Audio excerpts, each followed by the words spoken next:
komishanka doorashooyinka qaranka Soomaaliland iyo magaalada Burco ee gobolka Togdheer iyo degmooyinka Buuhoodle iyo Oodweyne iyo deegaanada hoos yimaada si rasmi uga bilaabay kaar qaybinta doorashooyinka Soomaaliland waxaana ugu horreyn halkaasi ka hadlay gudoomiyaha komishanka ee gobolka Togdheer Farxaan Cilmi Cali iyo Maxamuud Daahir Maxamed oo ka tirsan komishanka doorashooyinka qaranka Soomaaliland iyagoo bulshada ugu baaqay inay ka faa'iideystaan fursadaasi bulshada reer Togdheer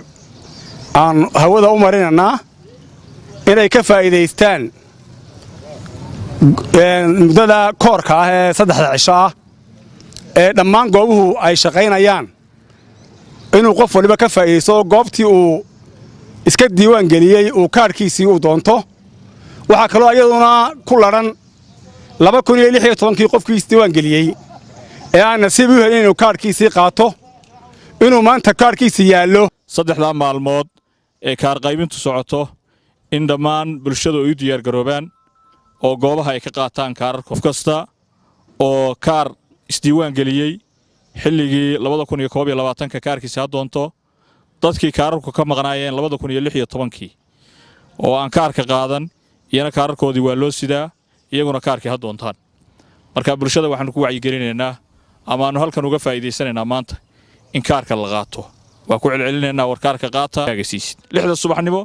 ilaa 6 maqribnimo goobuhu waa furan yihiin waxaan ugu baaqaynaa dadweynaha gobolka Togdheer iyo gobolada kale ee Soomaaliland ee ay ka socoto maanta kaar qaadashadu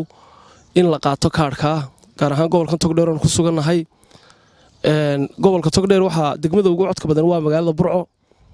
burcana ciyaaraha lagama badiyo waan naqaanayaan la idinka badin baanu leenahay gudoomiyaha gobolka Togdheer Maxamed Diiriye Xayde taliyaha qaybta booliiska ee gobolka Togdheer gaashaanle dhexe Maxamed Faraxa gudoomiyaha xisbiga wadaniga ee gobolka Togdheer Maxamuud Xasan Saleebaan Doob iyo Axmed Nuur Faahiye oo ka socday xisbiga talada haya kulmiye iyo gudoomiyaha xisbiga cadaaladda ee daryeelka ucid ee gobolka Togdheer ayaa iyaguna bulshada ugu baaqay in laga faa'iideysto muddadaasi 3 cisho ee ay socoto kaar qaybintu kaararkii waxa weeye way isdiiwaan geliseen oo intaas soo diiwaan gelin baa soo marteen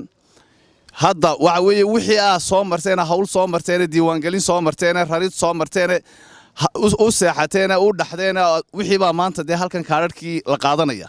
209 goobood ayaa gobolka Togdheer maanta ay taala muxuu ahaa kaar qaybintii waxa weeye 3 casho waxay oolaysaa sida ka war haysan goobahaas ay oolaysaa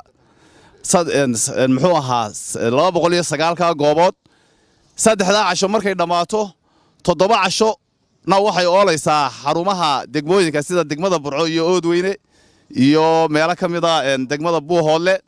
marka waxa la rabaa 3 casho weeye 3day oolaysaa goobaha oo dhan ay oolaysaa hadhow intaana idinku dheeraano qofku aanu Burco u soo doonan amba u doonan muxuu ahaa Buuhoodle amba u doonan Oodweyne 3 casho ha laga faa'iideysan leeyahay dadku ha ka faa'iideysteen marka waa inuu ka faa'iideysanaa inuu qaadanaa xusbiyada iyo way ka midaysan yihiin komishanka iyo maamulkuba in kaarka la qaato waa waxaynu wada leenahay waa waxaynu ku wada codaynayno waa waxaynu ku soo saarayna xildhibaanada weeye jaaniskaasi hore way inooga dayacmay haddana gobolka Togdheer hore waxa loo sheegay in 40,000 oo kaarin ku dhow ay inaga noqotay maanta laakiin waxaan leenahay oo in 2021 joogno hal kaar iyo inaga noqon waxaan leeyahay dadweynaha Burco ka codsanaya inay ciida ka gacan siiyaan sanduuqa sayaga dul taagan xisbiyada waxaan ka codsanaynaa in gacan maartay si wada jira aynu u galno nabadgelyada hadda taagan inaan ku wada wadno marka waxaan ku boorinayaa dadweynaha gobolka Togdheer dhammaan inay u diyaar garoobaan kaar qaadashada iyadoo waqti adag aynu ku jiro jiilaal oo abaara iyadoo waqti cudur jira ku jiro haddana in aynu u diyaar garowno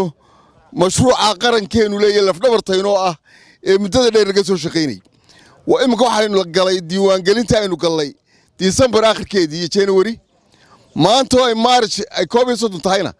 waxaynu bilaabmay kaar qaadashadii Khaliil Barra Awraan TV-ga qaranka Soomaaliland magaalada Burco.